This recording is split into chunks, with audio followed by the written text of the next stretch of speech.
Good morning, everyone. This is the Wednesday, August 21st morning session of the Portland City Council. Carla, please call the roll. Hardesty, Here. Udaly, Here. Fritz, Here. Fish, Wheeler.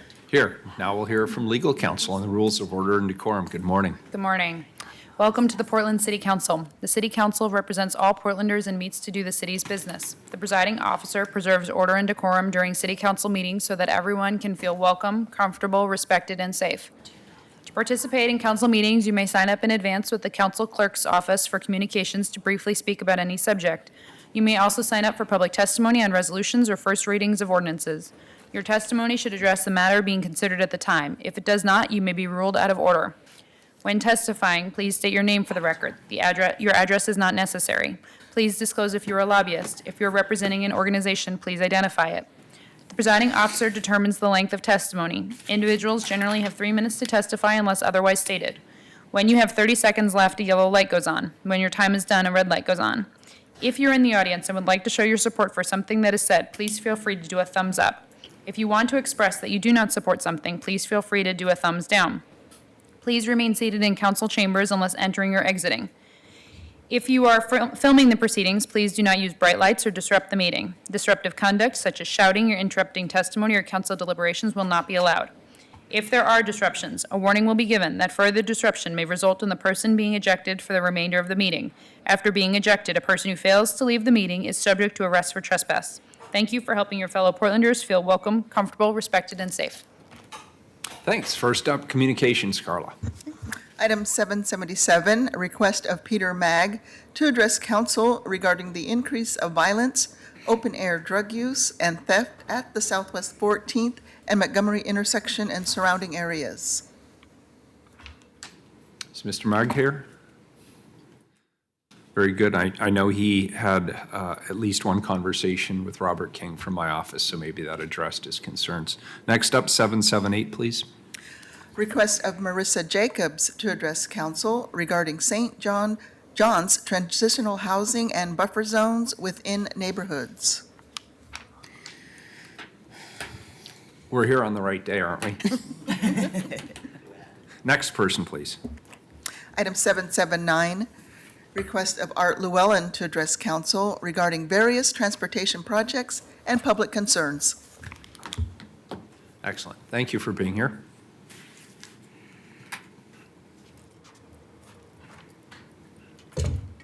That's okay. It's a little imposing. I'd like it to be on the camera if folks want to have a look at it. They'll show it. We don't control the camera from here. Thank you. If I put it on the seat here, would that work? That would be even better, wouldn't it? Great. Thank you for being here.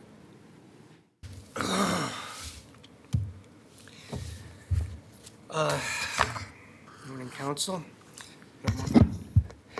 I have documentation with me today that I've submitted only one copy out, so I would take your time and read it. I have my written testimony I hope to get through today. I have beside me here copies of a subway proposal, which I've already submitted to the city, but you've cited that, and I've asked for a review, but haven't been able to do that. I have notes on that new subway plan and notes on my concern about Barber Boulevard Light Rail, which I oppose. I have an essay about the folly of self-driving car and more transit designs, and a copy of my designs for the post office site. So now I'll read my statement. I have been an advocate for light rail and streetcar and better buses for Portland and our nation since 1992. I had an epiphany that year in which cars and trucks were impossibly overwhelming not just cities, streets, and freeways, but the entire planet with air and water pollution, with insensibly unjust costs, and wars for oil. Mass transit then and still today seems the only solution. Between 1995 and 98, transit advocates like me argued before City Council that the North-South Max project then should go back to the drawing board. Voters wisely rejected it, and TriMet's yellow, green, and orange lines were acceptable replacements with less impact, less costs, and have served more transit riders. Today's Southwest Quarter Max proposal on Barber Boulevard, just like the North-South Max, should be rejected and go back to the drawing board. The alternate Max route to Tigerton to Tualatin is an extension of the Red Line from Beaverton via the West Quarter. The undeniably ideal alternative for Barber Boulevard is bus rapid transit, especially on fast routes like Barber where old-style buses are suitable. I believe the City Council and Metro and TriMet do not want the public to know about these alternatives. They don't want to inform the public about dreadful impacts, about the taking of properties, about the clear cutting of Barber treescape, about how widening Barber makes crossing more hazardous for pedestrians and motorists. Here are drawings of these plans. Viewers with DVR who can record this hearing, please make a copy, push pause, and take photos to study and learn what City Council and Metro do not want you to know. They have refused a formal review of my 14-page pamphlet and related documents. Therefore, I am forced to pursue legal means to bring the Barber Boulevard Max project to a halt. If a class action lawsuit is necessary, so be it.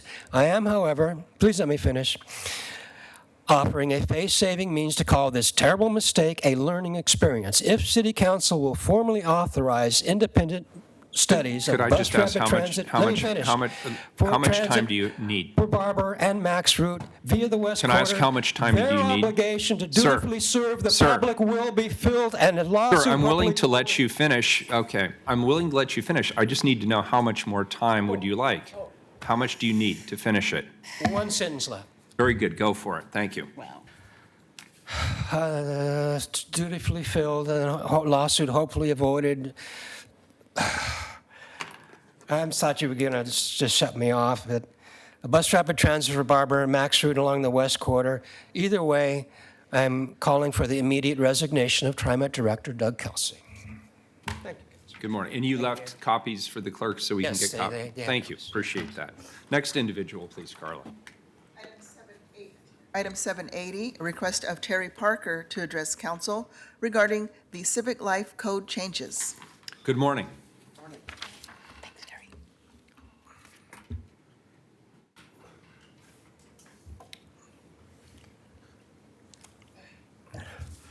Thank you for the opportunity to testify. My name is Terry Parker. I'm a fourth-generation Portlander.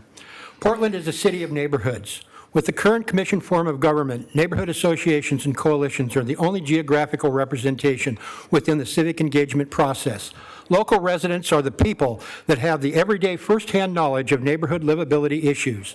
The 2016 Auditor's Report, supported by the 2008 Community Connect Report, recommends that Portland's civic engagement framework of neighborhood associations needs to be strengthened and expanded. This includes updating the code and standards to give formal recognition to other community groups, allowing them to receive the benefits and notifications the NAs receive.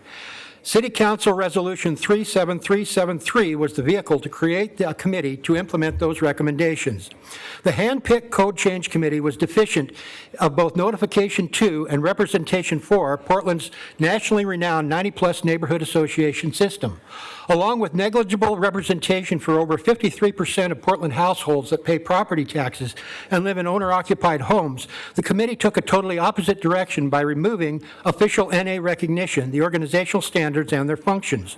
Moreover, the proposed new language includes references to colonialism, white supremacy, native sovereignty, economic exploitation, and the striving for self-determination that can all be interpreted as hate language. Such divisive, hostile, and offensive language divides communities rather than bringing them together.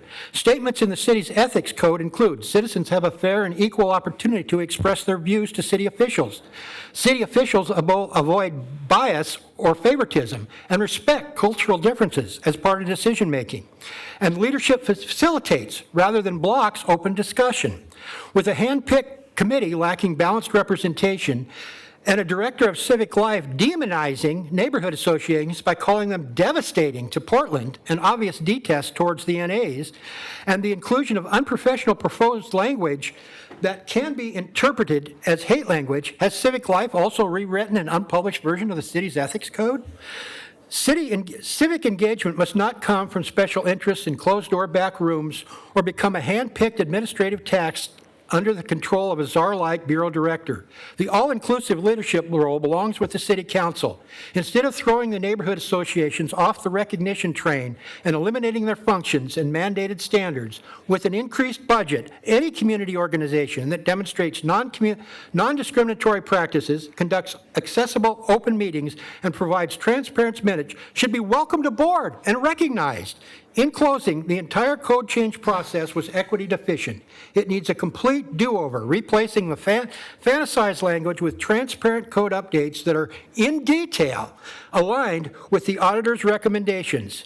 Keep Portland neighborly. Thank you.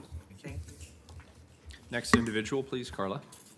Item 781, request of Lightning Superhumanity Evolution to address council regarding Racketeer Influenced and Corrupt Organizations Act. Good morning.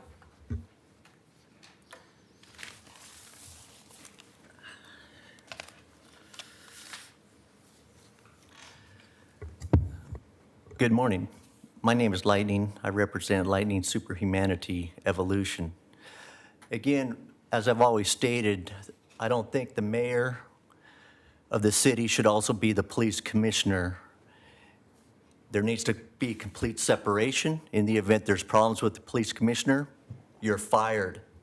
And then we do a national search for somebody with experience as high level as the police chief or other high-ranking positions in law enforcement.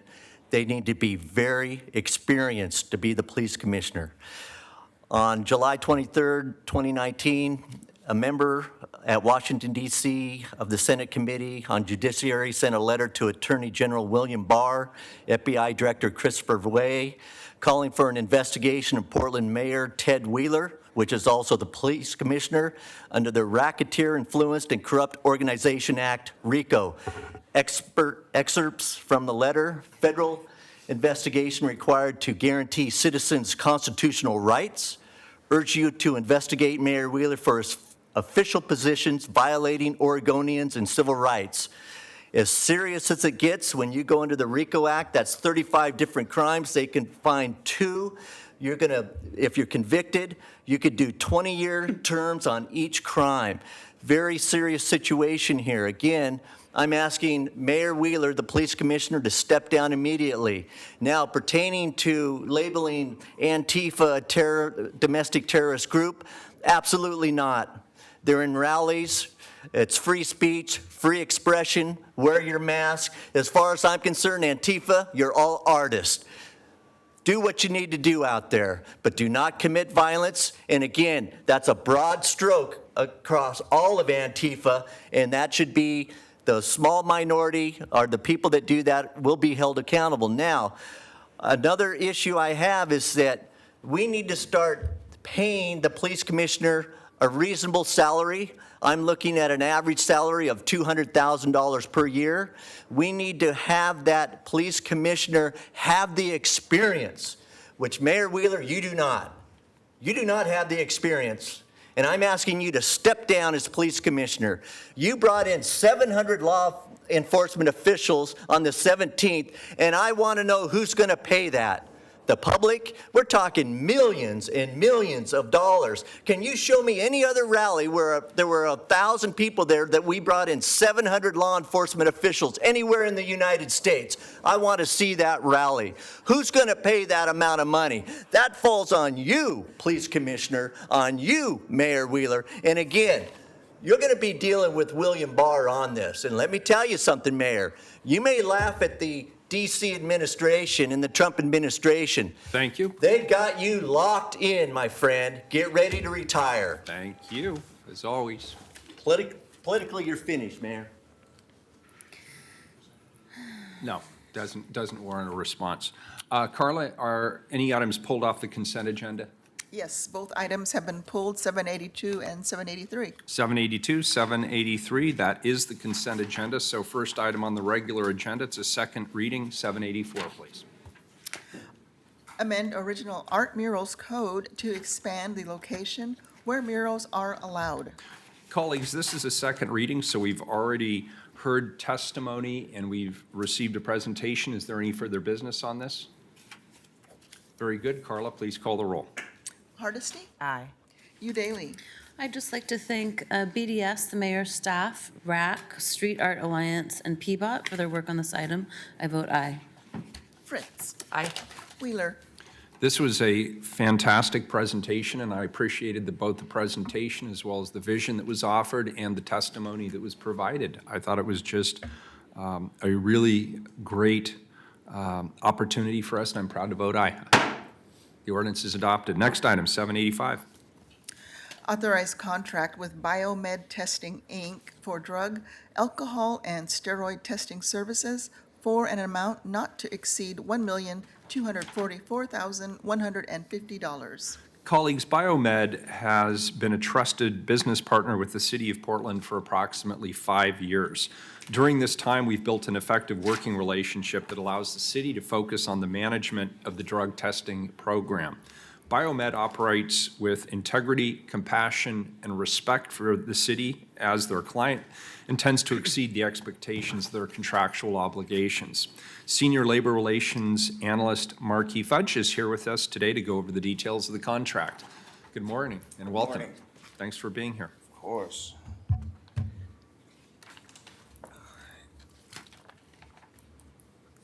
Okay, Mayor, Council.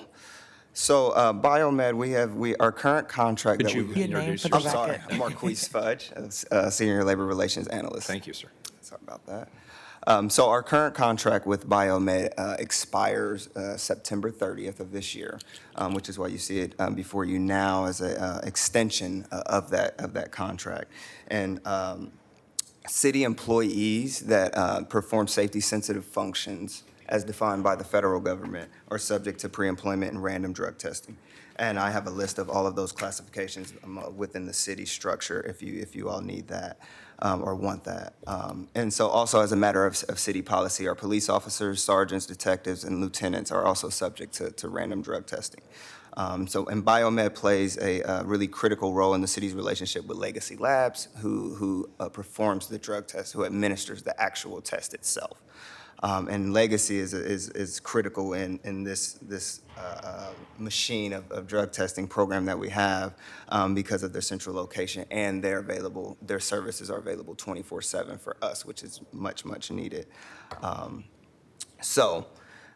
bring this ordinance in front of you to see if we can get this passed and extend the Biomed contract. Very good. Commissioner Hardesty.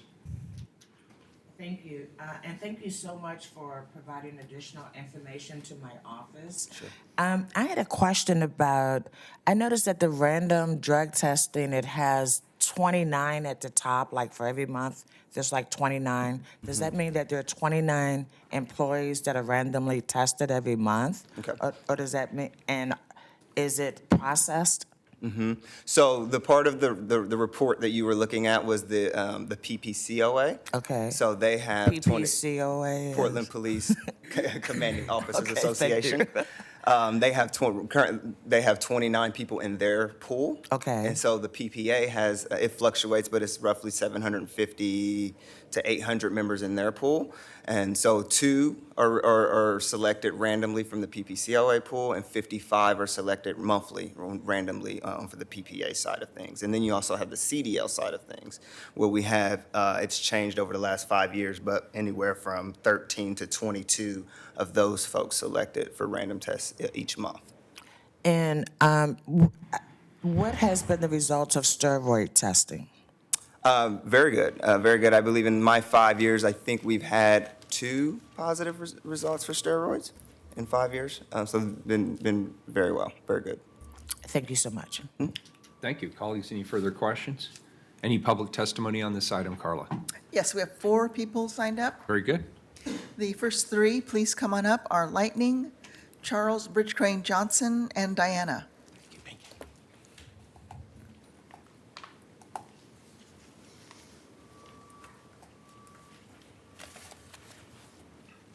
Good morning. Good morning. My name is Lightning. I represent Lightning Superhumanity Evolution. One of the questions I used to have a lot is I used to see on the non-consent agenda where we'd have car crashes of, say, police officers in an accident. And what I wanted to make sure is that upon those type of accidents, which would be, I would think, a reason to test, and I haven't seen any type of results provided on that, because that's not like a random test. That's, you've been in an accident. We've been seeing a lot of different accidents and certain amounts of numbers being paid out. And what's the follow-up past that point? Are they being tested? I think it's almost mandatory that they are. Because if we begin to pay out money, we want to make sure that if there's a drug issue, that they get the proper treatment. That's all. I'm not saying fire them. I'm saying you get into a treatment program and we'll go from there. So I'm not looking at firing anybody. It's just more or less a treatment program. So I want to make sure that those tests are being done. Because when we're seeing payouts, which a lot of times the public has to pay out of the general fund or maybe insurance if we're lucky, that's a big concern. And those numbers are pretty high. And I've seen a lot of different car accidents on a lot of different resolutions that have been presented in front of the commissioners and the mayor. So issue number 2, the steroids is a real concern to me. And I'd like to have more research done on the steroids. And the problem I have is anybody that's taking a certain type of drug, I don't want them to have access to a weapon. And now that's a strong statement to make toward the police, but I think they could understand my position too, is that I want to have you clear mind. I don't want to have you under the influence of anything while you're doing your job, plain and simple. And what do you do past the point of the test failing? Do you say, okay, you can't have your weapon at that time until we go through proper testing to make sure there's not an issue? These are very serious things that I think should be done, because anyone on drugs, I don't want you touching a weapon, plain and simple. I don't want you near a gun. I don't care who it is, if you're the police, you're the fire, or anyone in here. And I want the proper test done, especially if we're paying those employees from our tax dollars. Thank you. Thank you.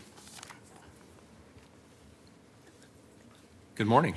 Good morning, Mayor and Commissioners. My name is Diana, and I feel that this agenda item specifically relating to biomed and the drug testing is actually very important for our city. I see that it can provide a lot of positive things for private citizens who are wanting to feel protected in their own cities.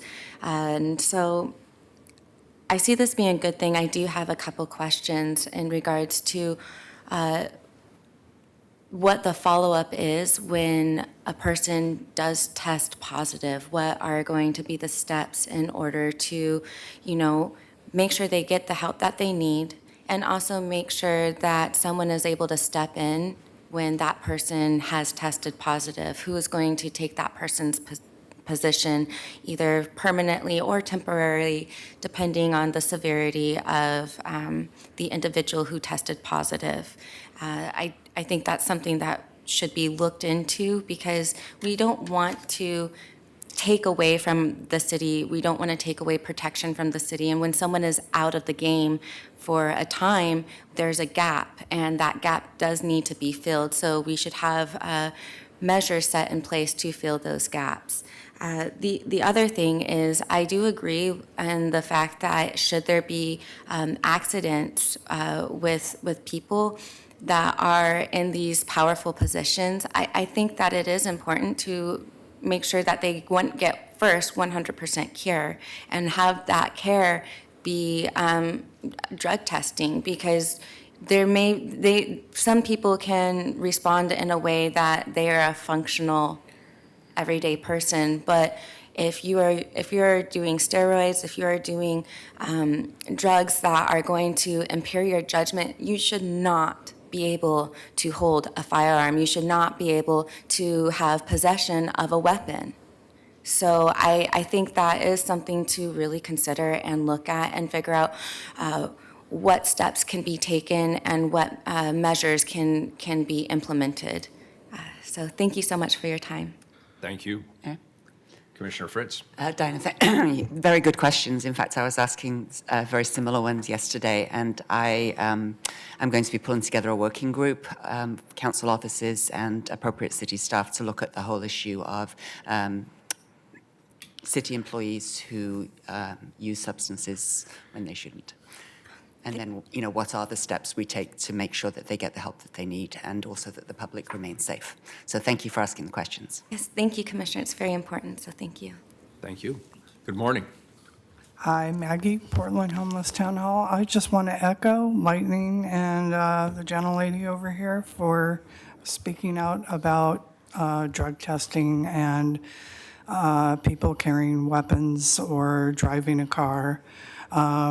Which begs the question, what about running a city as commissioners or a county as commissioners and drug testing for commissioners? Something to think about. Also, I would like to say, what about LGBTQ, certain LGBTQ folk may be taking a steroid for a medical reason. Are you going to make sure that that person is not discriminated against when there's a valid reason for taking it? And because I think people in the city are prone, LGBTQ, no matter where they are, they're prone to discrimination, and if they've got a medical reason for taking a steroid. Just want to mention that. Thank you. Good morning, Council. My name is Charles Bridge Crane Johnson. It's hard to believe that just a week ago we were all mostly gathered in Pioneer Square wondering how many bullies and hate groups would descend on our city. Fortunately, that turned out not to be the worst. For some of us, actually pretty good. Although this item comes with like 19 pages of electronic PDF, I really think I'll just focus on the idea of best practices and transparency for the city when you present these issues to the public.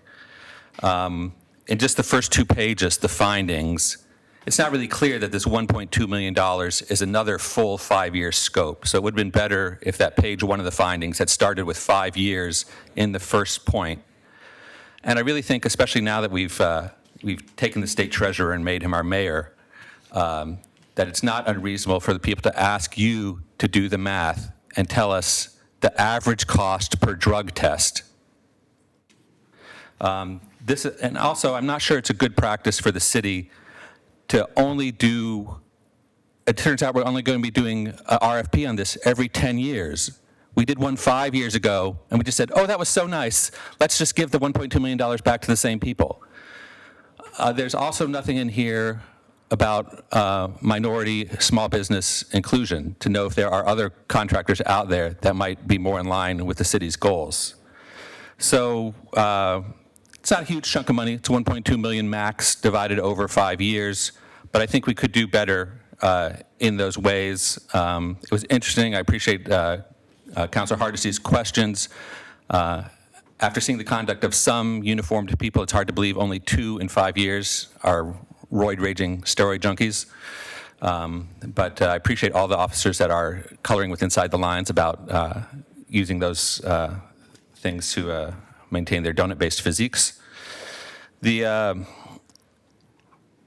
I don't think that this it measures up to the best practices for the city of Portland. To renew based on a 5-year-old application where there were 2 other losers and not give those people a chance to go through what's supposed to be in the city of Portland, a thoughtful RFP process where we look at getting money out to women and minority small-led businesses that may or may not have a role in this. I'm not an expert by all means at who the other 2 players with this group are in the drug testing area, but I really think that when you look at those 2 pages of findings, you could have reported to the citizens the average and maximum costs per test, and maybe should have considered RFP again through the Bureau of Human Resources, and contrast that information obviously PBOT or some other bureaus must be covered by this DOT requirement to drug test when people are operating equipment.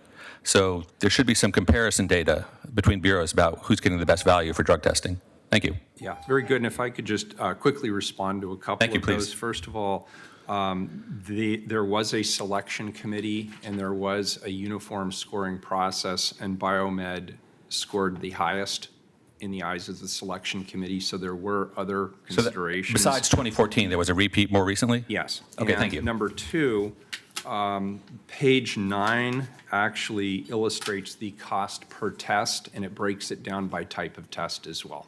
Just Thank you so very much for have that being more information. attentive than me. Yeah, you bet, no worries. Thank you. Thanks for your testimony, all three of you. Carla, was there anybody else? That's all who signed up. Colleagues, any further questions of staff before I move this one along? This is a first reading of a non-emergency ordinance. It moves to second reading. Thank you, Marquis, for your presentation. Next up is item 786, a second reading. Authorize water revenue bonds to finance water system capital improvements and refund water revenue bonds. Colleagues, again, this is a second reading. We've already had a presentation and taken public testimony. Any further business on this item? Please call the roll, Carla. Hardesty? Aye. Udaly? Aye. Fritz? Well, we had the hearing. I'm really proud of this item. It's a good example of the city thinking ahead financially. Thank you to the Office of Management and Finance for their coordination, Christina Nieves on my staff, Cecilia Hune, the Director of Finance and Support Services for the Portland Water Bureau, and Director Mike Sturr and Deputy Director Gabriel Solmer. This measure saves the city $6.1 million, saves ratepayers $6.1 million. Aye. Wheeler? Aye. The ordinance is adopted. 787, also a second reading. Vacate portions of Southeast 106th Avenue, Southeast 108th Avenue, Southeast 110th Avenue, Southeast Bybee Boulevard, and Southeast Duke Street, south of Southeast Foster Road, subject to certain conditions and reservations. Any further discussion on these items, colleagues? Please call the roll. Hardesty? Aye. Udaly? Aye. Fritz? Aye. Wheeler? Aye. The ordinance is adopted. Next item, 788, also a second reading. Amend contract with ACOM Technical Services, Inc. to provide $1 million in additional funding for the engineer of record services required to complete the reservoir structure for the Washington Park Reservoirs Improvement Project. Colleagues, any further business on this item? Please call the roll. Hardesty? Aye. Udaly? Aye. Fritz? For this and the next two, thanks to Water Bureau Director Mike Sturr, Deputy Director Gabriel Solmer, Teresa Elliott, the Chief Engineer, and Christina Nieves on my staff. Aye. Wheeler? I thought this was a great presentation. It was very, very interesting, and I appreciate the work that's going on, and I appreciated the update. I vote aye. The ordinance is adopted. 789, also a second reading. Amend contract with Comforth Consultants, Inc.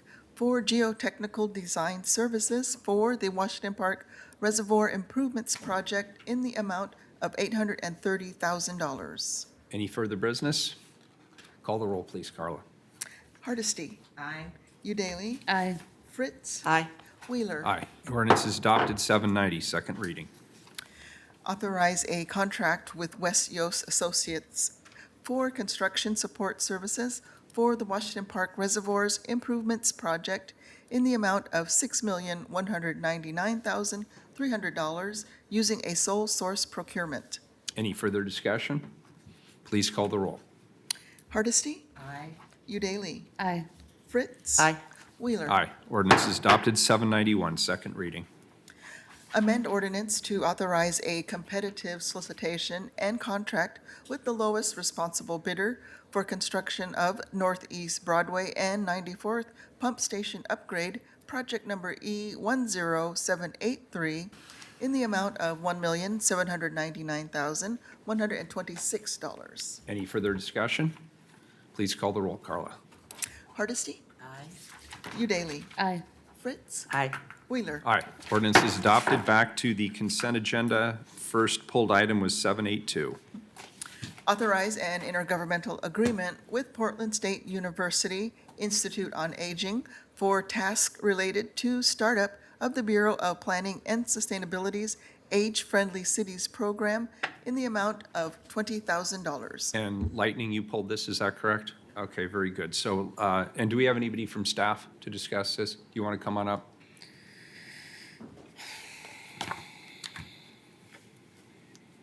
Good morning. Good morning. Joe Zender with the Bureau of Planning and Sustainability. The item in front of you today is a intergovernmental agreement for funding of research from the Portland State University Institute on Aging that we're doing is sort of the prelim to a hire that we're also in the process of doing to bring on a person to develop for the city an age-friendly program. The research is going to be reaching out actually to Bureau's leaderships, program leaderships, to explore their understanding and how of age-friendly policy and how that might be relevant. Second is to understand, inventory the comp plan policies relevant to age-friendly so that we have sort of a place to start the work. Very good. Thank you. Public testimony. I know Lightning pulled this.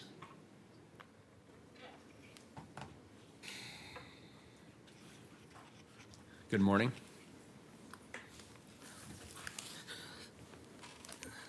Lightning, you pulled it. We'll let you go first. Yes, my name is Lightning. I represent Lightning Superhumanity Evolution. One of the things I like when we're talking age-friendly policies and going in that direction is that I want a little more, I guess, studies also done in the neurogenesis area. And I really want to have an understanding that, you know, when we begin to age, we also can produce more neurons. And we need to really have some study on neurogenesis, on understanding that with today's technology, there are so many advances that we're seeing that when we're talking age-friendly city is that we need to be looking at really on the well-being and the brain health of aging individuals. And why that's so important is when we're talking Alzheimer's and different type of things that you normally look at pertaining to aging, is that when you begin to look many years before, we can begin doing things that might have an effect in the future as far as when you're aging that will really be beneficial. And again, my position is really from a neuroscience perspective and really beginning to work with the neuroscientists on aging itself and understanding the synaptic connections, the neuron genesis as far as adding more neurons, and really understanding that we are, with 86 billion neurons possibly, we have the potential on really benefiting people when they are aging, when we begin to understand how to really begin to take care of yourself from the brain health perspective, and really understanding on just treating people in a reasonable manner has an effect on your neurons and how many neurons you produce and how many neurons do a synaptic connection and actually go into the memory mode. And when you start really analyzing that and understanding just by what you say to somebody has an effect on them. And it's really important to understand and start to look at this on an overall basis from the standpoint of aging and understanding the real technological advances that they have now, and to study this and to really improve people's lives. So that's my position. Thank you. Commissioner Hardesty. Lightning, some days you just absolutely fascinate me. Were you here when we did the presentation from the coalition that's been created around aging friendly? Were you in the city council that day? I believe I was. I was here at a few of them, yes. Okay. And so, you know, the city, even though we want to do a whole bunch of stuff, Yes. we have a very limited lane, right? Sure. For the things that we can actually invest resources and time and energy in, Yes. right? And so our goal, at least from what I've been able to understand in my short time here, Sure. is to ensure that people as they age can continue to do the things that bring them joy, right? Absolutely. They can continue to travel around the city. They can continue to go to plays. They can continue to do all the things that Right. today bring them joy, right? And we also know that people are living a lot longer, right? Yes, yes. And people are basically a lot healthier today than they were, say, in my parents' time, Yes, right? yes. So what advice, based on just that very narrow, because, you know, I mean, I wish we could go and talk about brain syntax and, Sure. and all that good stuff. Right. Based on that, Right. what's the best investment of the 20,000 that we're going to contribute to this coalition who's really looking at a whole host of other stuff? Right. I guess the 20,000, I think, and I'll be honest with you, I think it might be a little bit on the low side on how important this issue is. They do too. Yes, and I'm sure that the aging-friendly people do also. But really, I guess from my position, I think really getting the neuroscientists more involved and having some of them step up to the table, such as in having them in the discussions and really showing the advancements on MRIs and imaging and just healthy foods and exercise, as you know, is so important on your neurons and the synapses that take place and just those type of areas, because it really falls back on, like you were saying, living healthy, living longer, and that's what it's really about at the end of the day. And if the neuroscientists, I think, have made great steps and gains in this area that we've never seen before, except really in the last 3 to 5 years, in my opinion. So that's kind of where I'm at. Bring in the neuroscientists and people in that field. Thank you. Very good. Thank you. Good morning, Commissioners. For the record again, Charles Bridge Crane Johnson. Once upon a time in Portland, we didn't have a city councilor, Commissioner Joanne Hardesty. She was just a private citizen. And she came to 540 Southeast 73rd. And Nancy Wigmore was born in 1937. She's since moved to assisted living from living up there on the sides of Mount Tabor over in the Oddfellows. But when we're talking about this $20,000 and the Institute on Aging, I hope that even though you're sort of letting this money go and trusting it to work well with the other $200,000 you've invested, that you'll ask about how much contact there was with people who are experiencing the process of late life aging. Those are the only answers. Somebody that's 50 or 30 or 20, if their research isn't directly rooted in contact with people that are living within the variety of conditions we have in the city limits, then we might be buying research that may not actually have the best impact on people's lives. So I hope that as commissioners concerned about your older constituents, you'll maybe pencil in a note to review or engage off the record with the IOA. This money is actually going to the Institute on Aging at Portland State. And maybe it's even anecdotally appropriate that we get a report to poll some of these senior citizens, as seems to be the still acceptable phrase, and have them come and engage. I think this morning, 2 out of 5 communication slots went unused. And this actually is a good investment to diversify beyond myself. You know, we don't get to, it takes now, if I signed up last week, I won't get to testify until the last week of October.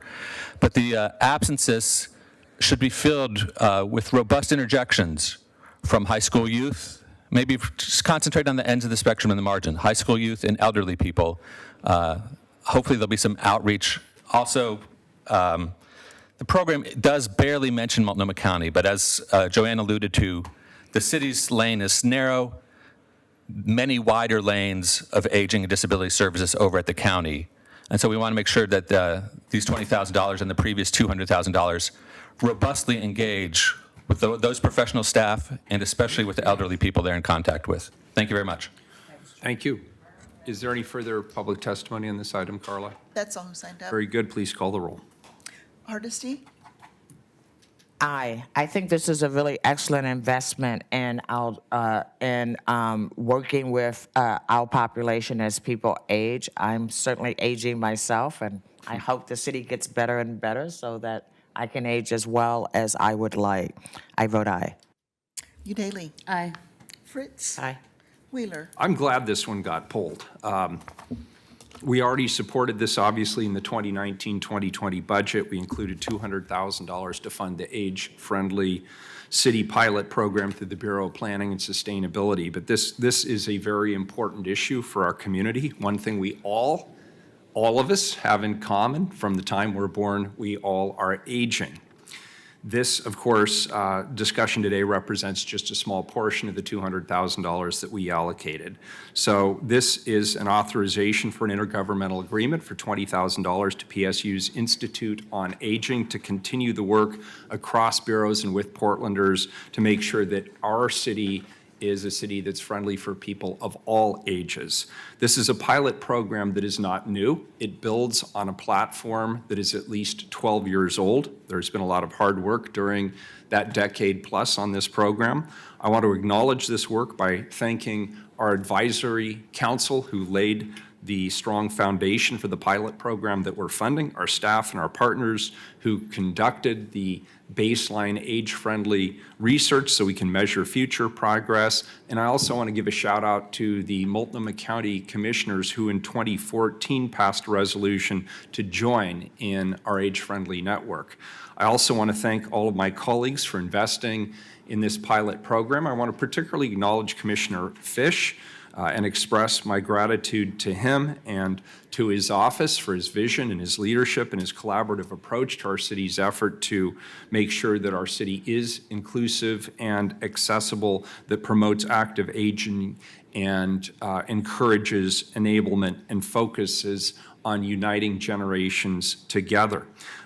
This is, Nick has been a partner with me going all the way back to 2007 when I convened the Vital Aging Task Force at Multnomah County with co-chair then Commissioner Maria Rojo DeSteffi. Nick was very, very active on behalf of the city of Portland to begin the process of laying the foundation for vital aging and working for generations to focus on uniting generations.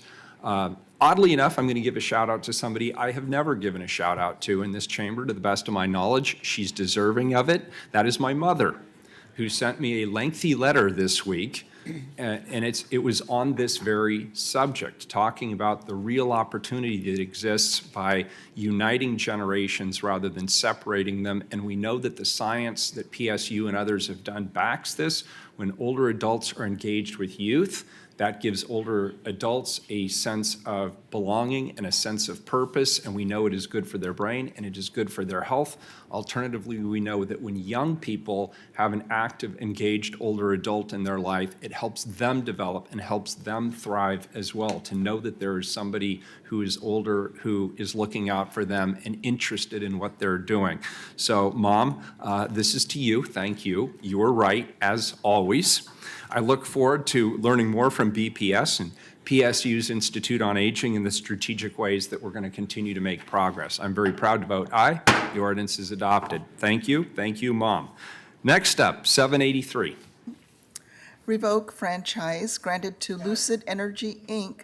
for a renewable energy project in conjunction with the Water Bureau for a period of 20 years. Director Perez, good morning. Lightning, did you pull this one? Okay, very good. Come on up and go ahead and give a Good morning, Mayor. Good morning, Commissioners. A little background on this ordinance. On March 27th, 2013, the City of Portland granted a franchise to Lucid Energy to install, operate, and maintain a renewable energy system with all the necessary facilities located within the streets for a period of 20 years. This was done in conjunction with the Water Bureau. The franchise was effective May 26, 2013. On December 19th of 2018, Lucid Energy filed authorization for dissolution with the state of Oregon. Section 13.1, Part F of Lucid's franchise states that the city may revoke the franchise after Lucid's insolvency or other similar action or proceeding. Lucid has already removed all of its facilities and equipment from the right-of-way. On April 9th, 2019, the city provided written notice to Lucid of the city's intent to revoke Lucid's franchise. We received no objections. Staff anticipate a loss of previously anticipated general fund revenue of $1,000 per year. This is really a housekeeping measure. It helps us to clean up our books. It helps us to work with PBOT as we issue the franchise. They're the ones that issue permits. So as long as we can get rid of the franchise, there's no risk of some company coming in as Lucid trying to open up our streets. So any further questions? Not at the moment. Very Great. good. We'll take public testimony. Lightning? You're good? Heard your question answered. Very good. This is a first reading. Commissioner Fritz? Well, my Water Bureau staff gave us some additional information that I thought was Great. interesting, so Good. I'll just share it. Sure. So this was a study to measure the amount of energy savings of putting the turbines in the water pipes, and the conclusion was that the turbines didn't produce enough energy savings when weighed against the cost of the maintenance and the decreased in head pressure in the water system due to the turbines, and that other mechanisms of renewable energy such as hydro and solar power are more likely to be beneficial in the long run. Very good. Thanks for sharing that. And nobody else signed up, Carla? I didn't have a sign-up sheet. Very good. This is a first reading of a non-emergency ordinance. It moves to second reading. We are adjourned.